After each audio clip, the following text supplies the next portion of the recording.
नमस्कार ভিউয়ার্স, মা কঙ্কালী রান্নাঘরে তোমাদেরকে আবার স্বাগত জানাই। বড়দেরকে আমার প্রণাম ও ছোটদেরকে ভালোবাসা দিয়ে আবার আজকের ভিডিও শুরু করলাম।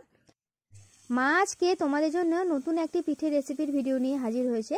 তোমরা আজকের ভিডিওটি সম্পূর্ণ প্রথম থেকে শেষ অবধি দেখতে থাকো। আশা করি তোমাদের আজকের পিঠে রেসিপিটা খুবই ভালো লাগবে। এই ছোট্ট কাচের বাটি মাপ করে পিঠের সমস্ত উপকরণের মাপগুলো মা নিয়ে নেবে। নিয়ে নিচ্ছে চিনি এক বাটি এবং সামান্য অল্প চিনি নিয়ে নিয়েছে।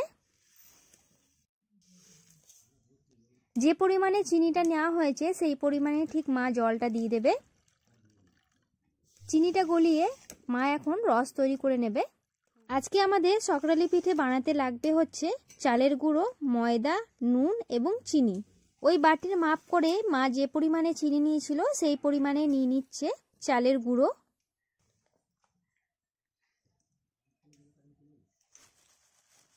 এটা হচ্ছে ময়দা, ময়দাটাও ঠিক একই পরিমাণে মা নিয়ে নেবে। এর মধ্যে দিয়ে দিচ্ছে খুব সামান্য নুন। নুন দিলে যে কোনো পিঠের স্বাদ আরও দ্বিগুণ হয়ে যায়। আমাদের চিনিটা গলে গেছে, জলের কালারটা পাল্টে গেছে। দেখো বন্ধুরা, এই অবস্থায় মা কড়াইটা নামিয়ে নিয়েছে। এই রসটা খুব বেশি গাঢ় করলে হবে না। মা এখন হাতাতে করে রসটা ঠান্ডা করে নিচ্ছে। গরম রসটা কিন্তু চালের গুঁড়োর মধ্যে দেওয়া একদমই যাবে না।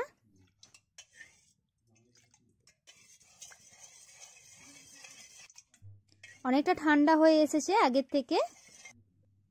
আঙুল ডুবিয়ে মা দেখে নিচ্ছে রসটা কতটা ঠান্ডা হয়েছে। অল্প অল্প করে রস মা চালের গুঁড়োর মধ্যে দিয়ে মিশিয়ে নেবে। একবারে পুরোটা রস ঢালা যাবে না। কিছুটা মিশিয়ে নেওয়ার পরে বাকি রসটা মা ঢেলে দিচ্ছে।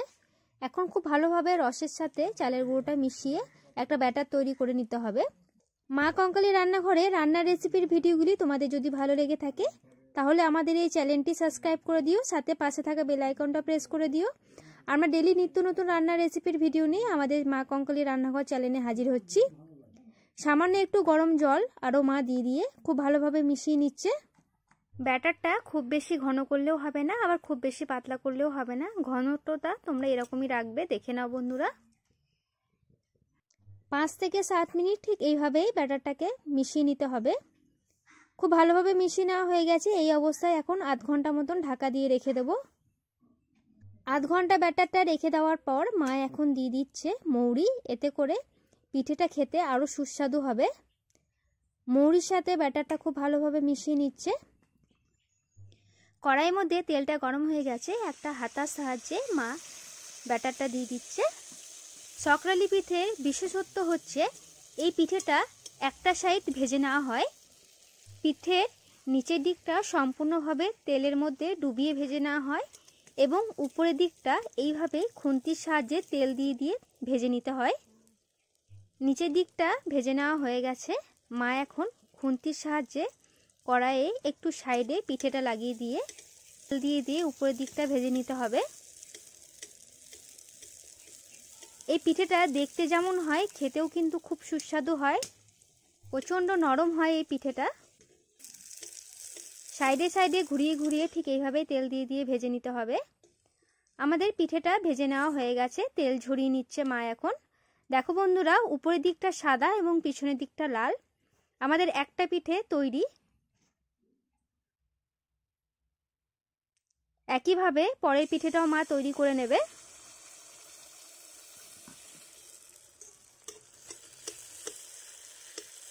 এইভাবে তেল দিয়ে মা সমস্ত পিঠেগুলো ভেজে নেবে। আজকের সকরালি পিঠে রেসিপির ভিডিওটা তোমাদের কেমন লেগেছে কমেন্ট বক্সে কিন্তু জানাতে ভুলো না। ভালো লেগে থাকলে ভিডিওটি লাইক করে দিও, সাথে পরিচিত বন্ধু বান্ধবের সাথে শেয়ার করে দিও। সমস্ত সকরালি পিঠেগুলো ভেজে নেওয়া হয়ে গেছে। মা তোমাদেরকে একটা পিঠে ভেঙে দেখাচ্ছে, কি নরম হয়েছে দেখো বন্ধুরা। প্রচণ্ড গরম, মা ধরতে পারছে না। পিঠে থেকে ভাপও উঠছে। তোমরা দেখেই বুঝতে পারছো পিঠেটা প্রচণ্ড নরম হয়েছে। দারুণ সুস্বাদু হয় বন্ধুরা এই পিঠেটা খেতে। তোমরা অবশ্যই বাড়িতে সকরালি পিঠেটা বানিয়ে দেখবে এবং খেয়ে জানাবে কেমন হয়েছে। আজকের মতন ধন্যবাদ বন্ধুরা, দেখতে থাকো মা কঙ্কালিয়া রান্নাঘর। পরের দিন হাজির হব নতুন কোনো ভিডিও নিয়ে।